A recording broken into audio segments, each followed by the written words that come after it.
بہت ساری جب آپ دعائیں پڑھتی ہیں تو اس کے اندر ظاہر لوگ چاہتے ہیں کہ ہماری ساری دعائیں قبول ہو جائیں. تو خاص طور پر ان دعاؤں کی طرف لوگوں کی توجہ بہت ہوتی ہے کہ جس کے اندر اس بات کا اشارہ کیا جاتا ہے کہ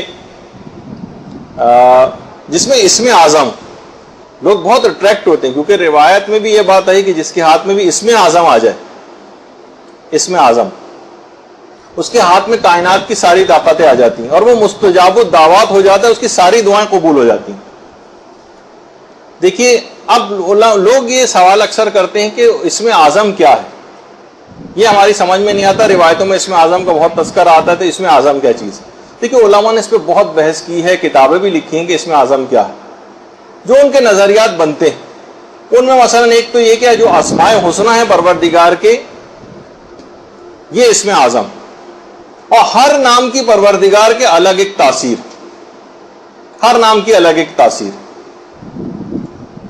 کچھ علماء اس بات کے قائل ہیں کہ جتنے بھی حروف مقطعات ہیں ان میں اسم اعظم، کاف ہا یا عین صاد، ہاں میم عین سین قاف الف لام میم، یا اس طرح سے بہت سی ساری روایت میں بھی اس کا اشارہ کیا گیا. تو حروف مقطعات میں کچھ علماء کا رجحان یہ کہ حروف مقطعات میں اسم اعظم ہے. کچھ علماء کہتے ہیں کہ ہوا کا جو آپ پڑھتی ہیں، یا من لا الہ الا ہوا، جو ہوا ہے یہ اسم اعظم. ابھی آپ بہت سی چیزیں کرتی جائیں، پھر آخر میں ایک نتیجہ پیش کروں گا جو علماء نے تحریر کیا. کچھ علماء اس بات کے قائل ہیں کہ جو اسم جلالہ ہے اللہ، یہ اسم اعظم. لیکن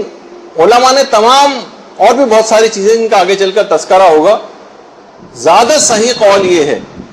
کہ اسم اعظم کوئی ایک متعین نام نہیں،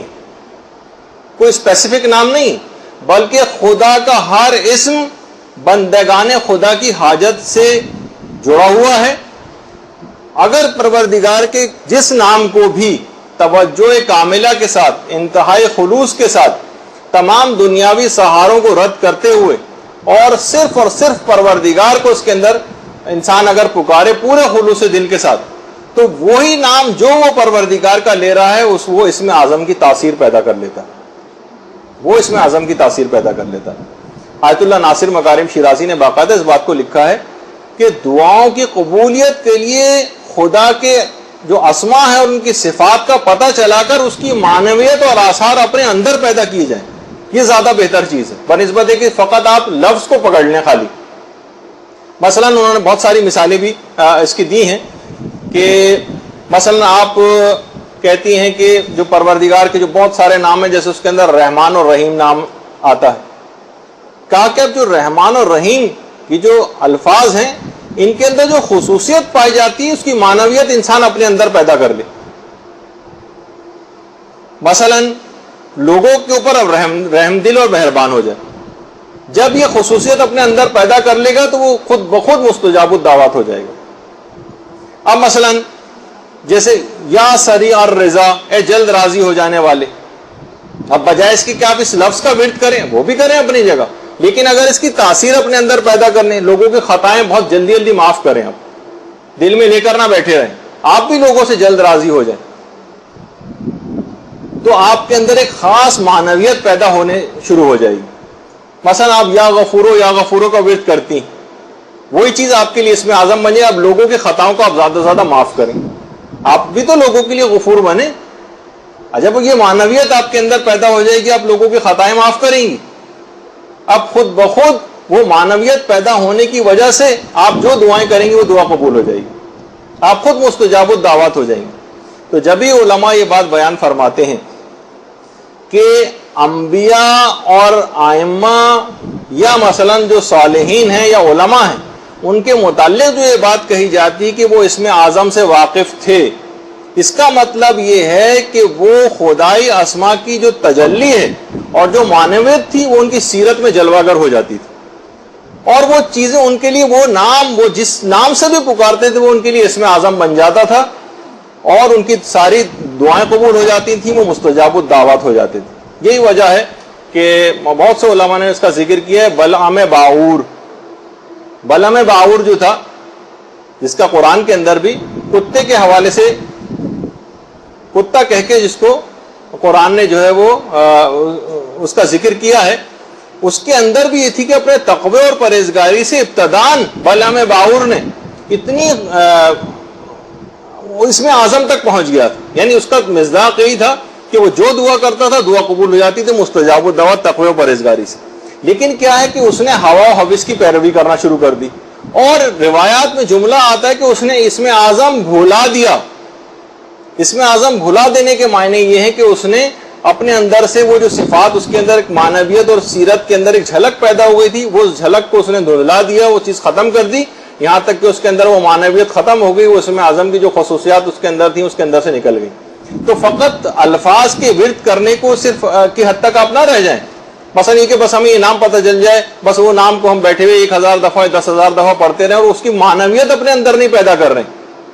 جب ہم دیکھتے ہیں ہمارے اتنے زیادہ ہم تسبیحات پڑھتے چلے جاتے ہیں، اتنے زیادہ ہم اذکار پڑھتے چلے جاتے ہیں، اور وہ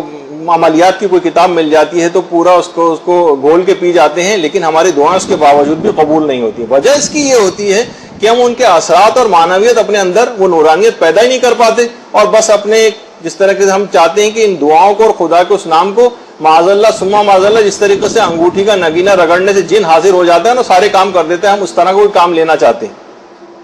تو یہ ایک بہت غلط تاثر ہے جو دعاؤں کے سلسلے میں صاحبان ایمان کا ہو کے رہ گیا. وہ کوئی انگوٹھی کے چراغ کے جن کی طرح سے جو ہے نا چیزوں کے اوپر عمل کرنا چاہتے ہیں، تو وہ یہ مناسب نہیں ان چیزوں کو اپنے اندر پیدا کرنا. جب ہی کہا جاتا ہے کہ جو دعائیں مشلول ہیں اس کے اندر بھی اسم اعظم، وہ روایات کے اندر جو آیا پیغمبر اسلام نے جو وہ طریقہ اس کو بتایا، ویسے تو امیر المومنین نے بتایا تھا اس کو، اس نوجوان کو، اللہم صلی علی محمد و علی محمد.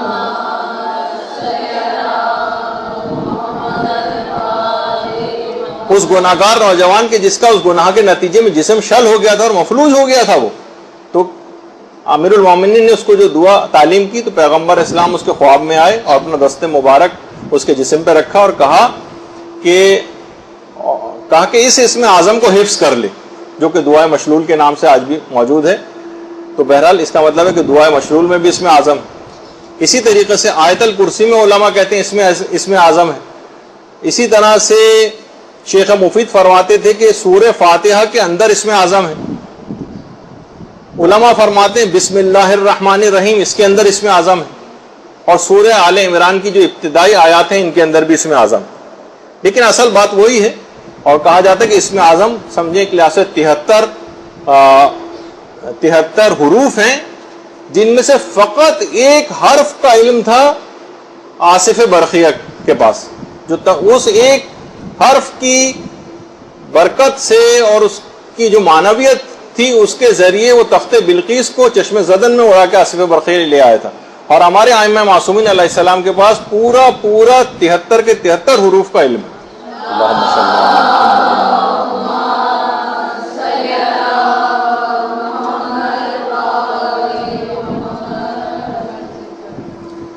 تو یہ اپنی جگہ پہ بات رہی. تو بہرحال آپ نے اب دعاؤں اور اذکار کے سلسلے میں خواتین اصل میں بہت زیادہ اس طرف متوجہ ہوتی ہیں، بہت زیادہ اذکار مردوں کی نسبت کہیں زیادہ